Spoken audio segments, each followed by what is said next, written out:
آج کی نشست کا ایک اور سوال کہ یوم عرفہ کیا ہے اور اس کی کیا فضیلت ہے۔ یوم عرفہ یہ پہچان کو کہا جاتا ہے۔ عرف یعرف کا مطلب پہچاننا۔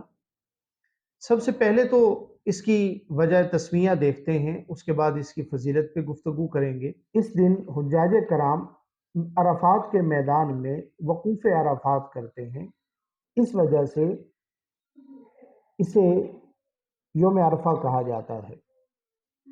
دوسری بات، کہا جاتا ہے کہ حضرت ابراہیم علیہ السلام کو 9 ذی الحج کو حضرت جبریل امین نے حج کے مناسک سکھائے۔ اس دن حج کے مناسک کی معرفت حضرت ابراہیم علیہ السلام کو حاصل ہوئی، اس وجہ سے اس کو یوم عرفہ کہا جاتا ہے۔ ایک اور وجہ اس کے یوم عرفہ کہلانے کی ہے کہ حضرت ابراہیم علیہ السلام نے 7 ذی الحج کو خواب دیکھا، 8 ذی الحج کو خواب دیکھا، پھر 9 ذی الحج کو خواب دیکھا کہ اپنے بیٹے کو اپنے ہاتھوں سے ذبح کر رہے ہیں۔ 9 ذی الحج کو ان کو اپنے خواب کے اوپر یقین کامل ہو گیا کہ 3 دن تک مسلسل خواب آ رہا ہے، تو اس کے اندر حقیقت ہے، یعنی ان کو اپنے خواب کی حقیقت کی معرفت حاصل ہو گئی، اس وجہ سے اس کو 9 ذی الحج کو یوم عرفہ کہا جاتا ہے۔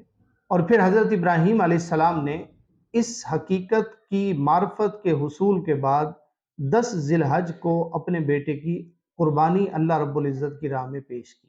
سال 2025 میں 9 ذی الحج پاکستان میں جمعہ کے دن آ رہی ہے، تو اس حوالے سے یوم عرفہ کے روزے کی کوشش کرنی چاہیے کہ اس کی فضیلت کتب احادیث میں بہت زیادہ آئی ہے۔ رسول اکرم صلی اللہ علیہ وسلم سے جب یوم عرفہ کے روزے کی بابت پوچھا گیا تو رسول اکرم صلی اللہ علیہ وسلم نے فرمایا کہ یوم عرفہ کا روزہ 1 سال سابقہ اور 1 سال آنے والے گناہوں کا کفارہ بن جاتا ہے۔ تو کوشش کیجئے کہ 9 ذی الحج کو روزہ ضرور رکھیں کہ یہ پچھلے 1 سال کے گناہوں کی معافی کا سبب بن جائے اور آنے والے 1 سال کی گناہوں کی معافی کا بھی سبب بن جائے۔